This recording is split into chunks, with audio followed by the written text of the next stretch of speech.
தித்திக்கும் தந்தமிழ் திக்கட்டும் பரவட்டும் என் முத்தமிழ் தாயை வணங்கி அனைவருக்கும் என் முதற்கண் வணக்கங்கள். உலக மக்கள் அனைவரும் உள்ளங்களில் உச்சம் தொட்டவர்கள். யாதுமூரை யாவரும் கேளு தீதும் நன்றும் பிறர் தரவாரா என்று ஐயா கனியின் பூங்கொன்றார் போனாண்டோற்றில் அன்றே கணித்து கூறியவர்கள். இதில் உள்ள தீதும் நன்றும் பிறர் தரவாரா இந்த தலைப்பை பற்றி உங்களிடம் பேச வந்துள்ளேன். உங்கள் பாசிரியர் நமக்கு நன்மை இருந்தால் தீமை இருந்தாலும் நம் பிறர்க்கும் செய்கும் செயல்களாலே வருவது. நம்ம எண்ணங்கள் அழகாக இருந்தால் நம் வாழ்க்கை முழுவதும் அழகாக இருக்கும். தீயவை தீய பயத்தலால் தீயவை தீடு மஞ்சப்படும்.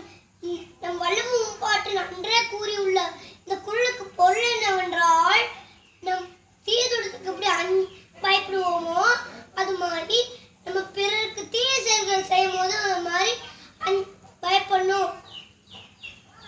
நம்மளால முடிஞ்ச அளவுக்கு நம்ம எல்லாத்துக்கும் நல்லதாங்க செய்யணும்.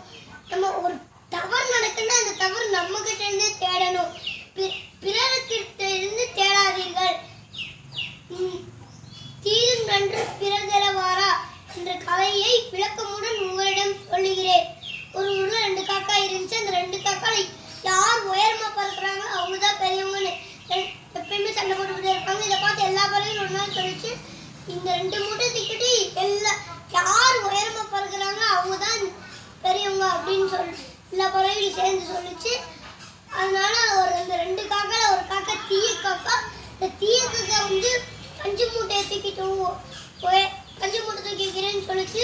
இன்னொரு காக்கா நீ உப்பு மூட்டை தூக்கிக்க அப்படின்னு இன்னொரு காக்காட்ட சொல்லுது.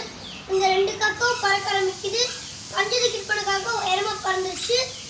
உப்பு தூக்கிட்டு போன காக்கா உப்பு கனமானால உப்பு தூக்கிட்டு போன காக்கா கீழே விழுந்து விட்டது. இந்த நேரத்தில் மழை பெய்கிறது.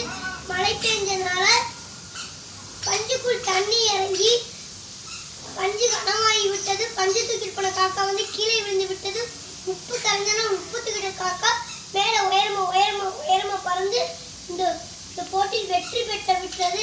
இந்த கதையிலிருந்து நம்மளுக்கு என்ன தெரியுதுன்னா, நம்ம தீய செயல்கள் செய்யணும்னு நம்ம கனவுல போட்டு நினைச்சு பார்க்க கூடாது. நம்ம என்ன விதைக்கிறோமோ அது நம்மளுக்கு திரும்பி பலனாக கிடைக்கும். வினை விதைப்பவன் வினை அறுப்பான், திணை விதைப்பவன் திணை அறுப்பான் என்ற பழமொழி விளக்கவுடன் கூறிவிட்டு என் உரையை முடித்துக் கொள்கிறேன். நன்றி, வணக்கம்.